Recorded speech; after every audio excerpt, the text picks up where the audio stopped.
Hurry Up Tomorrow is the new movie by Trey Edward Shults. Trey Edward Shults is an indie film titan, and he broke into prominence in 2015 with his film Krisha, which A24 distributed, and at that moment, A24 was not the juggernaut that it is now. And Trey Edward Shults was one of their first success stories, a lot like a Robert Eggers or an Ari Aster. Following Krisha, he released movies like It Comes at Night and Waves. While It Comes at Night was the beginning of the elevated horror that we're getting so much of these days, Waves was a coming-of-age film that took the genre and ran 100 yards with it. It was a contemporary, lyrical, and colorful family drama. Despite some of the dramatic absurdities on the movie, it was compelling and ambitious. And now we have Don't Worry Tomorrow, which was spearheaded by Trey Edward Shults and Abel Tesfae, aka The Weeknd. And look guys, I'm not gonna lie, I'm a fan of The Weeknd. I love his music.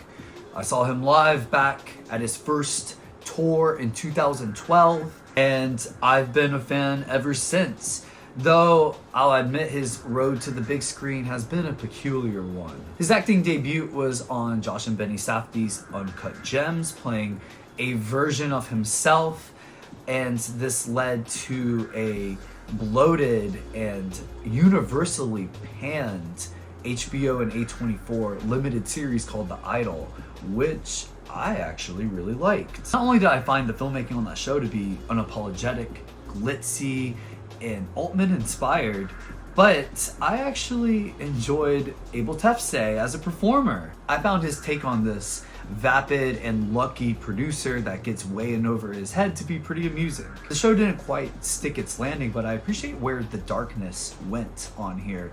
There is something so fabricated yet enthralling about it, a lot like its Hollywood setting. And when I started seeing these mixed to bad reviews for Hurry Up Tomorrow, it actually made me even more excited. I mean, I pride myself being able to give reviews on some movies in a different light that other reviewers on YouTube do not.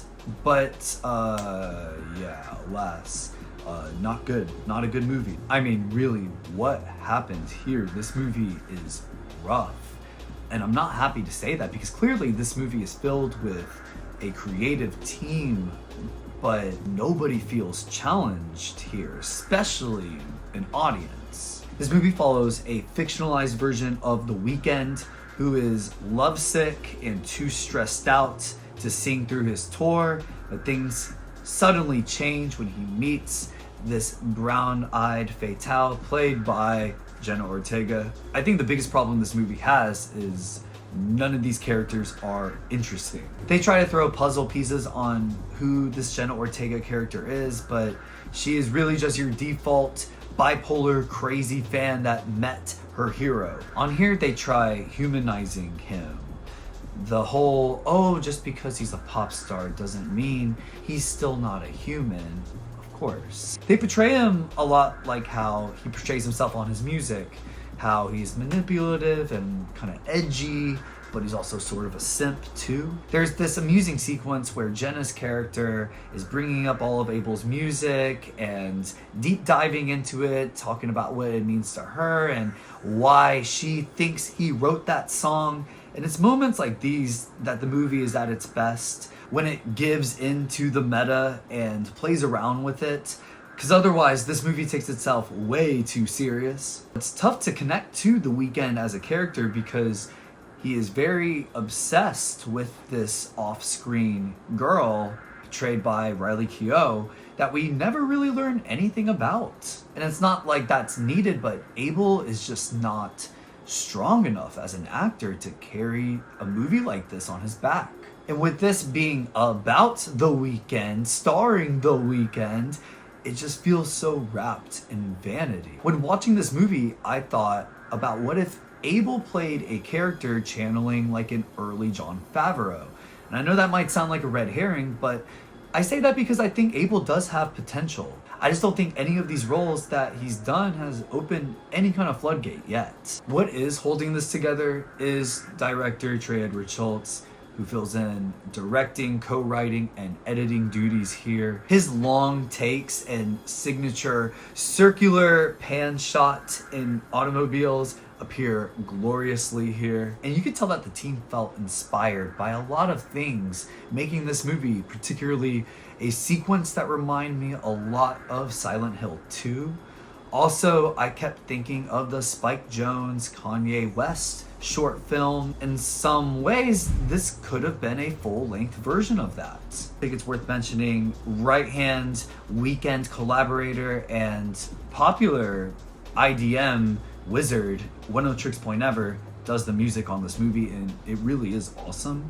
So yeah, like between Daniel Lopton, One No Tricks Point Never, and Trey Edward, there is something about this movie that is watchable, but it turns so predictable at a certain point. When the first half hour of this movie passed by, I just was thinking, what is going on here? Is it the pacing or the tone or the performances or a combination of everything? Near the 45-minute mark, it just occurred to me, like, this movie is a load of nothing. Even the ending here does not culminate to any kind of new leaf or resolution for a character-driven psychological drama like this. I'm not saying anybody on this movie should be locked in director or actor jail for this.